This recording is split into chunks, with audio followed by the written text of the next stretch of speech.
Alright everybody, here it is. This is the updated Ibanez PIA. Let me explain what I did and why I did what I did with this instrument. I swapped out the parts with the same parts, just a different color, for the most part. So this is the edge trim, same trim. The only modification is I put titanium string blocks in here and stainless steel screws here to kind of accent the Cosmo black hardware. I did that same thing up here with the clamps, and the tuners are still Goto tuners, but these are locking and staggered right here, and these have these perloid tuner buttons to match everything on here. I did order the Cosmo black versions of these. I just haven't received them yet, but I had these. These are actually from Kiesel. They fit on here. They're a little bit taller, but even when you pull the knob here for the push-pull here for the high-pass filter, you still have clearance. So that works. And these are just the satin nickel Utopia pickups, and that's it. A couple things I want to note here for those of you guys who might consider doing something like this is make sure you get the edge trim. Okay, these are designed for this guitar. The measurements are precise. This is for the radius on this bridge is designed for a 16.9 inch radius, which is what this is, and the width of this neck is different. It's a little wider than most necks. So you'd have to check that out. There's some RGs that are the same, have the same specifications. So you need to pay attention also to the nut here as well, because it's radiused for this fretboard and the width of this neck. Also, this little retainer bar and string tree is it's the same thing. These screw holes right here, you can't just put a Floyd one in here. The screw holes don't line up. I did have to use one shim on this because this nut here was not, it was a little bit thinner, and it ended up being perfect. Also, make sure that you have the screws that screw them from the back for the nut, because the other one, I actually tried one, it doesn't work. You can't use the ones that just screw in the top. Make sure it has these bolts back here. And two, if you're going to do this modification and put purloined buttons on here, these are plastic. They're still sturdy. They don't feel cheap. But they're lighter weight.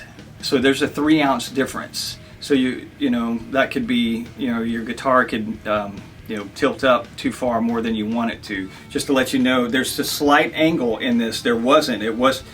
I don't know how this is coming across on the video, but this is straight. Perfectly straight. This is where it was, and now it just kind of barely moves up. So the 3 ounces didn't make a huge difference or anything, but it is more than it was. It was kind of down here, and now it kind of sits up here just balance wise. It's still in that really good margin of balance. So for whatever any of that's worth, that's what's going on here. Why did I do this? Well, there's several things. One, I always loved Steve's EVO guitar, and it had the Cosmo Black hardware on it. And all the gems that I ever saw in the stores or in magazines outside of his EVO had the gold hardware. And the gold hardware would have looked really good on this with these pickups. And check this out. I think that would have looked cool. Keeping the gold hardware. Of course, I did change out all the screws. These are all stainless steel screws on here to match. Oh, and something I didn't mention here is that the saddles lined up perfectly. They're in the same exact spot. When I put this on, when I put this bridge on, I did not have to intonate it. I figured I'd have to tweak it.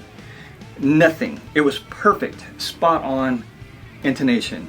That is just crazy to me. So these lined up perfectly. I looked on some pictures, did some close-ups of bridges, and they do seem to be all in the same position, the saddles here. So that was kind of cool.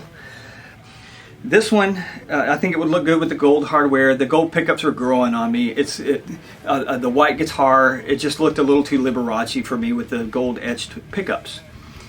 But like I said, it was growing on me, and I think they look great on that new black one. And I think they look really cool on the gold version of this guitar as well. Yeah, so this is just, it's more me. It's something that I was going to either buy another guitar. I thought about buying one of the Jim Juniors or the the new premium version, and decided, yeah, nah, I don't want to do that. This one has the stainless steel frets. I love the neck. It's just, it's sitting in a sweet spot. I love the feel of it. I love the playability of it. It scratches the itch for one of these kind of guitars. I can do all this. I can, put the money into doing this kind of modification, which is not cheap. It's like $600 to do this. $650 or something like that is what I added into this, and I was going to offset it by selling the other parts, selling the other pickups and selling the other the hardware, and I would have got a lot of that money back. However, I am going to hang on to the old stuff here, but I don't know, if I didn't like it, I could just put the other stuff back in, right? And I like doing modifications like this, and I don't think anybody is crazy. I'm sure there's people out there, but most people are not going to take an already extremely expensive guitar and pour that much more money into it to do a modification like this. But I thought it would be a cool video to do, and I thought that it would also give you guys out there an idea of what one of these PIAs would look like with a modification. So this is just what I chose to do. Yeah, I enjoyed doing it. And I think it's fun. I like it. I think it looks great. It looks more me. It looks a little more metal. Anyways, this is it. let me know what you think about it, and post comments in the comment section below. I hope you guys are not too hard on me for doing something this crazy. But nonetheless, that's it. And you guys, as always, keep rocking. Peace. God bless. Till next time.